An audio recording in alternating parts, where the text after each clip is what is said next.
બકા આજે આપણે વાર્તાનું અનુલેખન કર્યું. હવે એ જ વાર્તા તમારે વાંચવાની છે. શું કરવાનું છે? એ વાર્તાનું વાંચન કરવાનું છે. ચલો બકા મિસ બેન તમે ચાલુ કરો.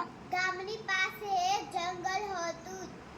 જંગલમાં એક મોટું ઝાડ હતું. એક વાંદરો ઝાડ પર બેઠો હતો. તેની પૂંછડી જમીનને અડતી હતી. ઝાડ નીચે એક ખિસકોલી રમતી હતી. ખિસકોલી પૂંછડી પકડી હિંચકા ખાવા લાગી. સરસ સરસ બકા. પિંકલ બેન તમે ચાલુ કરો. એક કૂતરીને બે ગલુડિયા હતા. એક કાળું એક ભૂરું. એક દિવસ બધા ફરવા ગયા. રસ્તામાં એક તળાવ હતું. તેને તરીને પાર કર્યું.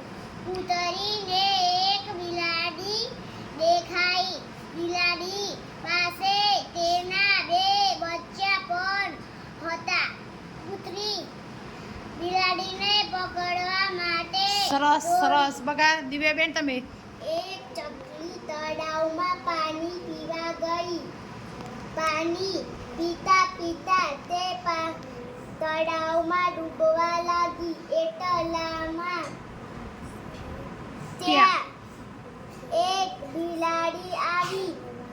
ચકલી બોલી, બહેન મને બહાર નીચે નીચે બકા. એની નીચેની લાઈન બહાર કાઢી. કાઢી લે. બિલાડી બોલી, બહાર તો કાઢી દહીં. સરસ.